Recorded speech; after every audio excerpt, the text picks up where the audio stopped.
Cuando yo tenía 8 años, mi padre fue diagnosticado de esquizofrenia. Pasé 10 años sin saber lo que era una buena noche de sueño. Él solía tener ataques de pánico todas las noches y emitía gritos verdaderamente terribles. Teníamos que mudarnos frecuentemente, pues ningún vecino nos soportaba, y mi madre jamás quiso dejarlo al cuidado de otra persona. De la forma que fuera, ella lo amaba.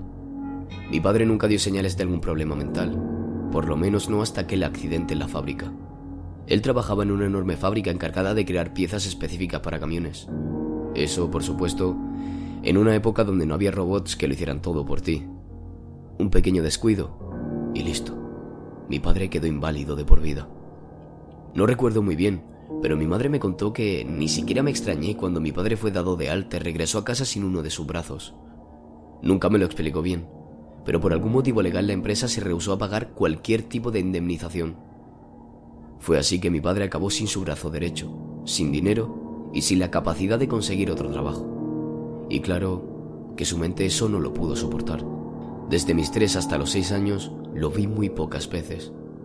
Familiares y amigos iban a nuestra casa preguntando si había muerto debido a su repentina desaparición. Y mi padre gritaba desde la habitación que sí, en cierta forma, él realmente estaba muerto. Un día antes de mi 7º cumpleaños recuerdo haber hecho una oración. Hoy me considero ateo, pero aquellas palabras suplicantes dichas de rodillas al pie de la cama aún están en mi mente. Como si una parte de todo eso que sucedió fuera mi culpa. Le pedí a Dios que contentara a mi padre, para que no siguiera tan triste. Fui a dormir, y cuando desperté, mi padre estaba en la cocina preparando un café, algo que no había hecho en los últimos 3 años. Con una sonrisa dibujada de forma tenebrosa en su rostro, él relataba un sueño que tuvo la noche anterior. Un hombre de apariencia extraña solo lo observaba y reía, y en una especie de contacto mental le había hecho una petición. Mi madre no entendía de lo que hablaba mi padre, pero se contentó con el hecho de que pudiera salir de la habitación aunque sea un día. Mi padre gritaba, sin darse cuenta de que había levantado la voz, que no había sido un sueño y que dicho hombre le había enviado una carta. Nos enseñó la correspondencia que había llegado aquel día.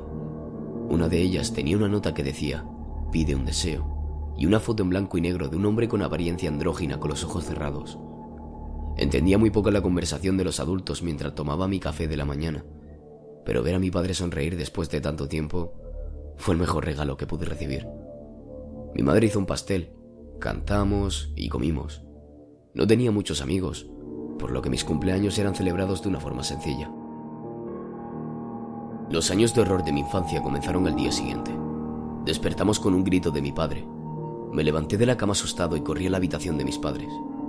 Al llegar ahí, me encontré con mi madre sentada en la cama, con una mirada desencajada, y mi padre de pie gritando.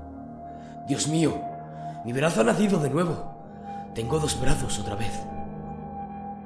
Apenas me mantuve de pie. Intentaba entender lo que sucedía. Por más que él insistía en decir que su brazo había crecido de nuevo, cualquiera podía ver que continuaba incapacitado. Corría por la casa tomando objetos imaginarios y gritándonos. «¿Veis eso? ¿Estás viendo eso?». Intentó conseguir un empleo, pero no pudo, porque no tenía el brazo.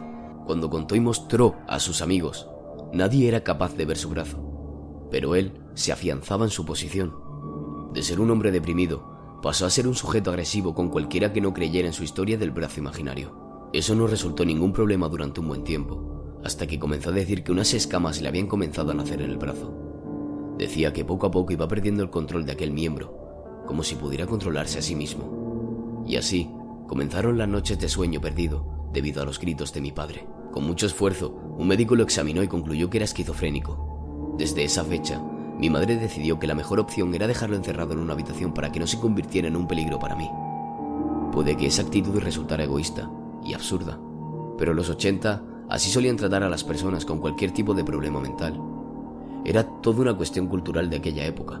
Descubrí un mundo nuevo. Estudié, hice amigos, conocí lugares y me distancié cada vez más de mis padres. De vez en cuando llamaba para saber cómo estaba mi padre. Siempre era el mismo, con las mismas crisis nocturnas.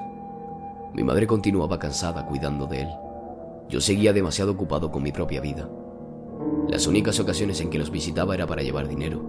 Las cosas se habían puesto difíciles desde que mi padre dejó de trabajar. A pesar de todos esos acontecimientos de la infancia, nada me pudo preparar para la pérdida que vendría. Me quedé helado con el teléfono en el oído. Tener que escuchar aquellas palabras. Tu madre falleció. Me golpeó como una puñalada en el vientre, como si una parte de mí hubiera sido arrancada. Tener que identificar el cuerpo y verla con el rostro completamente desfigurado fue una tortura.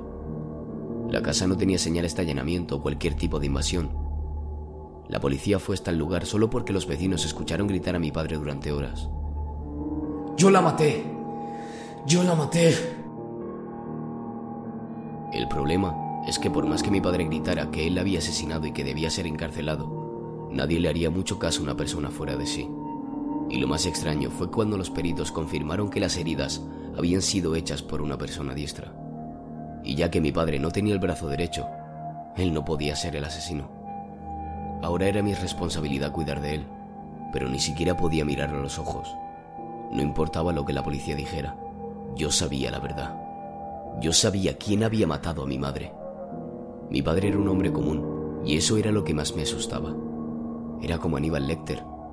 Transpiraba psicopatía con una calma y tranquilidad indescriptible. Sabes que no me puedo quedar contigo, ¿verdad? Claro, y yo no quiero. Respondió con una mirada seria, pero pude ver una lágrima luchando por no caer. Voy a pagar el mejor asilo aquí en la ciudad.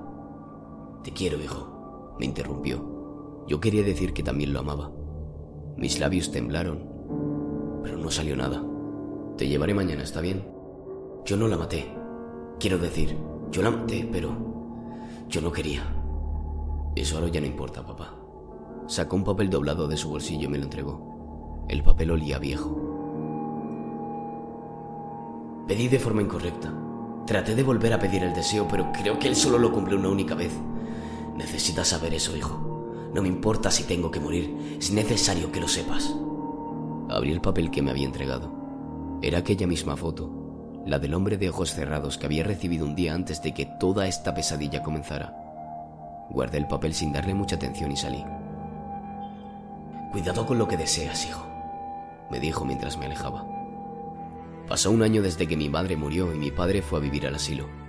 Nunca lo visité desde entonces, y aquella foto permaneció guardada junto a otras cosas viejas. En mi cumpleaños 27, el rostro de mi madre no salía de mis pensamientos. Recordé cómo solía prepararme un pastel de limón. Era mi favorito.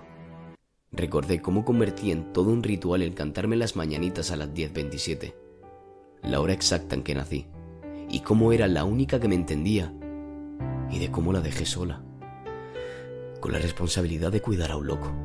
Tomé la foto vieja del interior de una caja y la miré fijamente. Me sentí un estúpido por siquiera pensar en esa posibilidad. Apenas le susurré: quiero ver a mi madre de nuevo, y sentí como la foto se quemaba en mis manos. Y aquel hombre abrió los ojos y sonrió, dejando de lado el hecho de que la foto se había movido frente a mis ojos. Aquella sonrisa era tenebrosa, casi burlona. Te estarás preguntando si los deseos hechos a aquella imagen aterradora se realizan. Sí, se cumplen. Yo volví a ver a mi madre. Ahora, a donde quiera que voy, ella está conmigo, observándome, con el rostro completamente desfigurado, caminando con pasos torpes, casi convulsionando, con las gotas de sangre fresca escurriendo por su tórax. Daría cualquier cosa para no volverla a ver.